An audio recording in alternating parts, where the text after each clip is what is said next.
Good afternoon. I'm Billy Still, I'm Angie McCarty. and we're pastors at St. Paul's United Methodist Church in Tucson, Arizona. There are a lot of you that meet with us here every week, and for those folks, we're really grateful to see you. And if you somehow found us for the first time this week, we're really happy to see you too.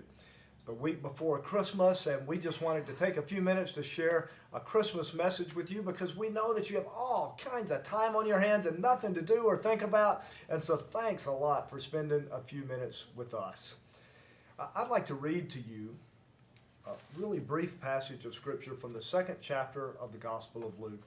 If you've ever gone to church at Christmas, this is familiar to you. In that regions, there were shepherds living in the fields, keeping watch over their flock by night. Then an angel of the Lord stood before them. The glory of the Lord shone around them. They were terrified.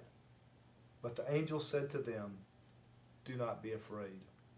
I am bringing you good news of great joy for all the people. To you is born this day in the city of David a Messiah who is Christ the Lord. And this will be a sign for you. You will find the child wrapped in bands of cloth and lying in a manger." As we spend a few minutes together, we'd just like to offer some suggestions that might be helpful to all of us during the next week. And the first one and the boldest one I can think is, my goodness, let's be as open as shepherds. I just think that here are these folks with no particular expectation, certainly no expectation of greatness. They're just doing their job, and they get a word from God. But there was something about them that allowed their spirits and their hearts to be open enough to welcome this word and to place themselves in the position to hear it. So let's do that. This is what I want for Christmas. I want to have a spirit that's open enough to be surprised by the word that I received from God, because I think God has a word for each of us. Angie, what are some suggestions for how we can do that and make this next week a beautiful week? I think about the shepherds and the angels and all of that, the magic that surrounds that story for me. It is my favorite part of the story. It is, and it's so big and grandiose. And I think about these shepherds who didn't think that their life mattered much at all. I mean, they're shepherds. Come on, they're out in the flocks watching sheep. And because of the way God chose to interact with them, their lives became huge, and they went down in history as the ones who received this amazing message first.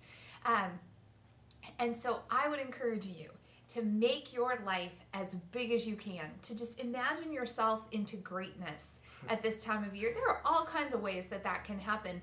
And what you don't know is that the smallest act on your part can make you so big in someone else's eyes. Yes. That's the great thing about having kids. Yes. At Christmas time, that the gift receiving is so important to them, that whoever gives them that gift is just huge in their eyes, and they're so grateful. So I'm happy to be a part of that. Well, here's what I'm going to show people right here. Angie's daughter, Addison. Addison is in the second grade. She brought this to me yesterday and said, "Santa Claus came early and he brought you a picture of a flower." So isn't that a great gift? This one says to Angie, so she brought us both one, and that was a great gift. Yeah, so sweet. Well, here's something else that you can do to just guarantee that this will be an amazing Christmas. Do something significant for someone outside your immediate circle. I don't know who that is for you. Maybe it's your neighbor, and you do something as simple as take them a couple of cookies that you've baked, or a teacher at your child's school, or the teacher at your child's school who you don't think will get a gift because of what they teach, because they don't have their specific classroom. The librarian at your kid's school. Right. Who gives the librarian a gift? But that librarian You did, didn't you?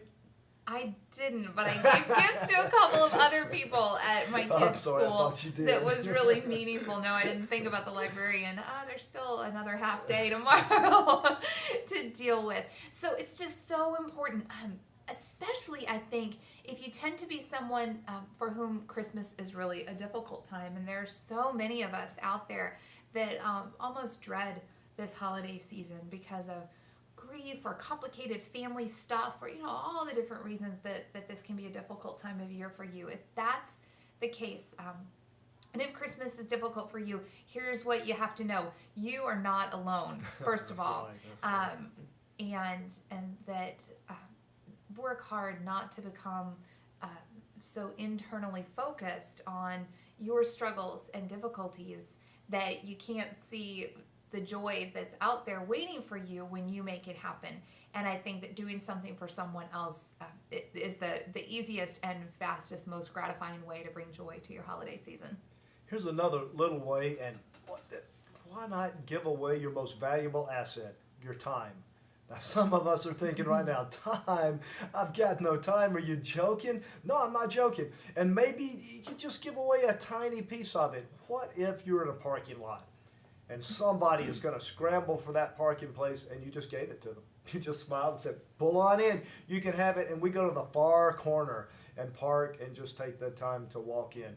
Cost us a couple of minutes? Like, who cares? Gives that person some joy. What if every time you go to the line at the grocery store, without regard to who's got more stuff, you just let the person behind you that appears to be so anxious, or that mom who's got a kid crawling out of the basket over her head, that we always let those people go first. It's a small thing, but I'd like to make life a little gentler for people if I can.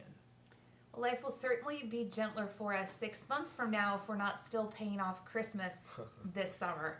So another thing that you can do that can be really powerful for you and your family is to practice generosity without going into debt. We're working really hard to do that this Christmas, so I'm going to share my most favorite gift that I'm so excited about this year. Yes. Thinking creatively for gifts for my kids. What I am giving Addison and Jackson, they're each getting a coupon book. And in the coupon book are 12 coupons, one for each month, to go on a date with me, just one-on-one. You know, we don't get much time one-on-one with our kids because there are so many of them. And so I just imagine us at the beginning of each month sitting down and letting them pick what the activity will be for the month, and then us going and doing that together. And I'm really excited about that. And it'll cost us a little bit of money spread out throughout the entire year, but it's the gift of self. I'm really excited about that gift.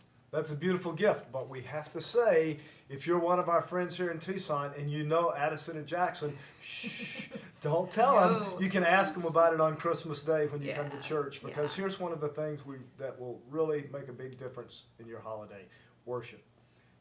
Worship. Come. You've heard this story 1,000 times. There will be no surprise at worship except for one. If we come and open our hearts, God will have a brand new word for us, couched in an old, familiar story and the beauty that it brings. So if you live here in Tucson, whatever church you're a part of, please go there on Christmas Eve. There's no church that doesn't have worship on Christmas Eve. At St. Paul's, we have worship on Christmas morning. And if you'd like to come and be with some people and share your Christmas memories, come join us at 10:30 on Christmas morning, and we will feed you breakfast.